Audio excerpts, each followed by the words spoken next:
Hello everyone and welcome to the first real clash between reigning world champion Liren and former world classical champion Magnus Carlsen in a classical time format in normal chess. So this is the first time it happens ever since Liren became a classical world champion, and the game isn't all that much. It's more of a snooze fest. It's a draw after 9 moves, but that means that the day does not end there, as we are in Norway Chess. That means they will play an Armageddon game, because here every classical game that ends in a draw is immediately thrown into Armageddon, and then players bid for their time.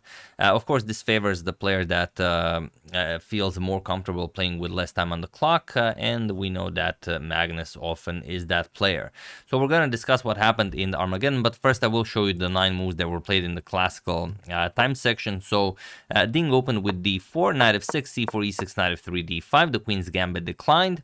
g3, opting for the Catalan, bishop e7, bishop g2, castles, and c6. We have queen to c2 and pawn to b6 by Magnus, bishop to f4, bishop to b7, and rook to d1. And here the players just went for a repetition. Magnus played knight b to d7, knight to e5, and now knight to h5, going after the bishop. Bishop back to d2. Magnus repeated knight h2 f6, bishop back, knight attacks bishop, bishop goes back, knight back to f6, and bishop to f4.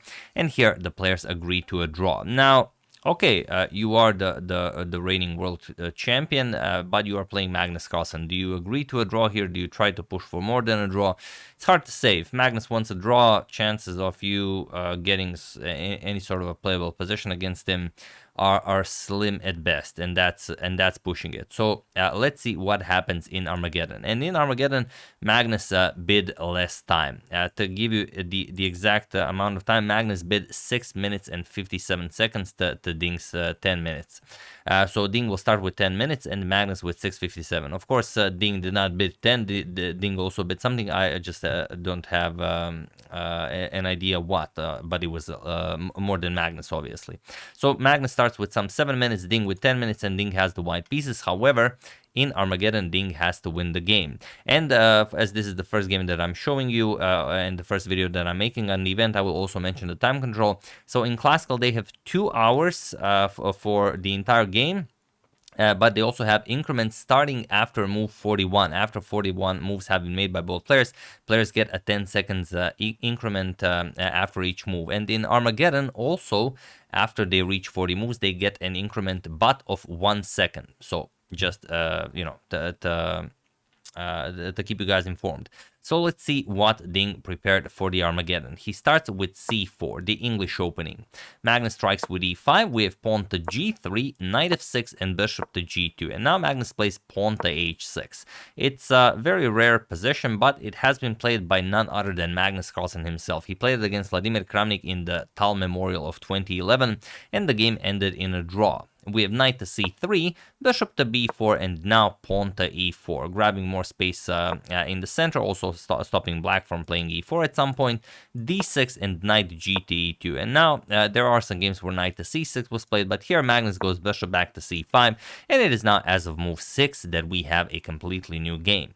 Okay, we have pawn to h3, stopping anything from landing on g4. We have pawn to a5 now, stopping pawn to b4 from being played, and castles kingside. d4 here does look like a move you really want to play, but of course Magnus is expecting that, and it's not like you will get any chances there. So Ding plays maybe a suboptimal move, but keeping more material on the board, and his chances for winning greater, perhaps.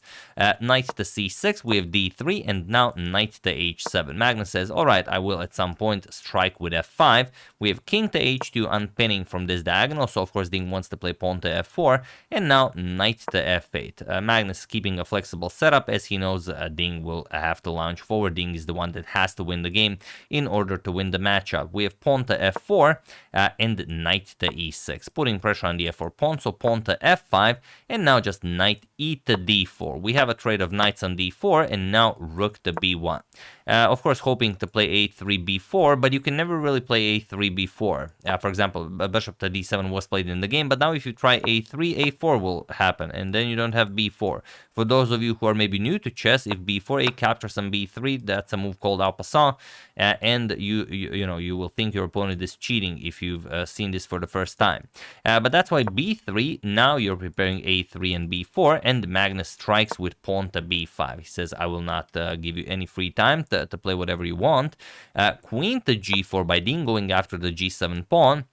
And while you could meet this with a move like maybe rook to h7 or maybe even strike with g5, Magnus just plays the nice calm king to f8. We have queen to h5, Ding being very tricky here. He wants to play f6 to weaken the g7 pawn and then play bishop captures on h6. So of course Magnus stops at pawn to f6 and now queen all the way back to d1. We have pawn to b4. Always the best move, and so it is in this position. Attacks the knight, knight to a4, and now bishop to a7. Just getting the bishop out of the way. You can always capture the knight on a4, and if the knight comes back to b2, it's not like it has any squares from b2, so it would be a pretty silly square for the knight. So okay, bishop to f3, Magnus Ding preparing bishop to h5 to maybe bring the queen to g4, maybe something, but Magnus says nope, just knight captures on f3. Even though this knight is a superior piece to the bishop on f3, maybe it's not a monster knight, but it is a very strong knight. But all Magnus needs to win the matchup is a draw. So knight captures, rook captures, we have queen to e8, and now pawn to g4. Ding has to march forward, no other way. Bishop to d4 by Magnus, you can also control the knight from here, and bishop to e3. And okay, Magnus happily accepts the incoming trades. Bishop captures, rook captures, and bishop captures on a4, ruining Ding's pawn structure. B captures, and now just pawn to c5. And with this move, Magnus closes the structure. We reach the position from the thumbnail, and that means that in order to win the game, Ding has to make a breakthrough. He has to go for it either with a3 or to prepare pawn to g5. Those are the only two breakthroughs in the position.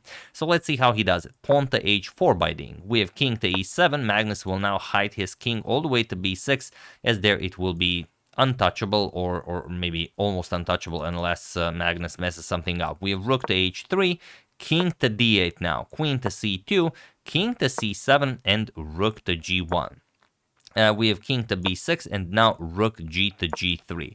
We have queen to e7 and now king to g2. Now this is a sort of a position that if you had two players 150 years ago and you gave them unlimited time, perhaps players figure out a way how to break through this through some ingenious sequence of moves. First you try everything, you crush your opponent's spirit, and then he maybe gives you a little bit of something.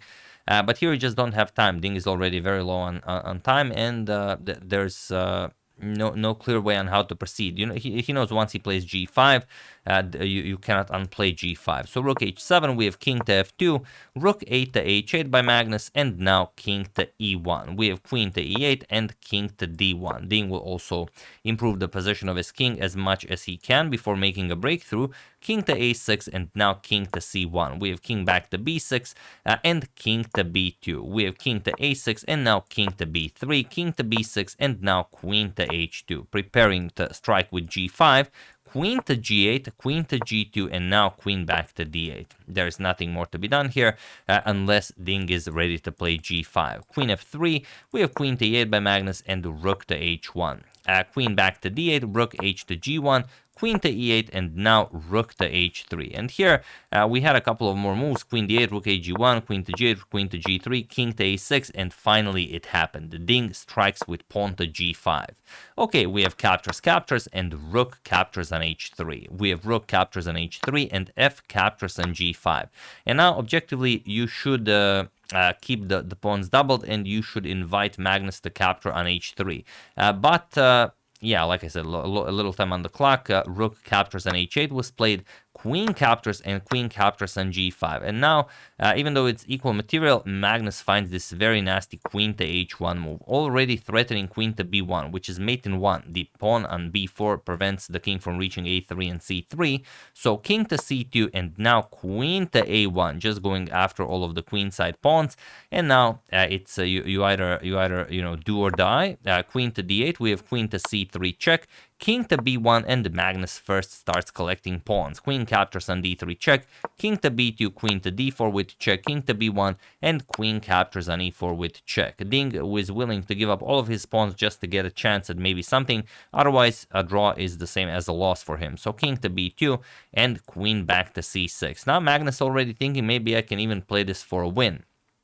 We have queen to e7 and queen back to g2 with check, defending the pawn here. We have king to b1 and queen to e4 check, king to b2 and queen to d4 with check, king to b1, and now pawn to e4, keeping all of his pawns safe. And now with the advancement of the e-pawn, the g7 pawn is also safe. But now Ding plays queen to d7, and you really can't allow queen to b5 with check. You know, it's probably a draw, but, you know, just in case, Magnus forces a repetition here. Queen d3 check, king b2, queen d2 check, king b1, queen d1 check, king b2, queen to d2 check, and king to b1. And he was in this position on move 65 that the game ended in a draw, as a threefold repetition has been made.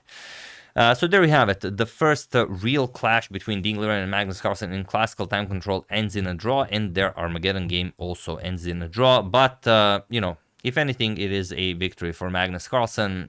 He, of course, with black, you don't overpush. He was probably happy with a draw. If Ding's not willing to push it with white, of course, he's not going to push it with black. And like I said, in Armgaeddon, other than maybe Hikaru or, you know, I don't know who else could outbid. Maybe Alireza would you know, be strong enough to do it, who could outbid him to play with less time on the clock. But you know, if you're not willing to do it, you will just always be forced to play a position where you have to beat Magnus. Otherwise, if it's a draw, it's gonna be a loss for you. And last year, I think he won like 6 or 7 games in Armgaeddon. So yeah, definitely not the best strategy against him.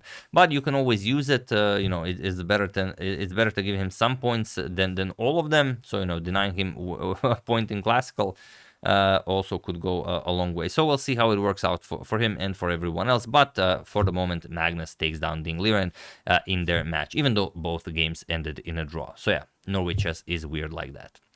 So yeah, that's the game. Hope you guys enjoyed it. I would like to thank Dot Peng Su, Scott Madison, Emir Zecic, Barry Gerald Larking, and Christopher Drake for a contribution to my channel. Thank you a lot. I really appreciate it. As usual, you can check 2 of my previous videos here. Thank you all for watching, and I will see you soon, continuing to check up on your wonderful suggestions and whatever else happens in a chess world. So thank you all. I will see you soon, and have an excellent rest of your day. And I will throw in a photo or two once they upload them anywhere, as they are safeguarding them so much. I don't know why. Really, really weird. So stay tuned for that. See you soon.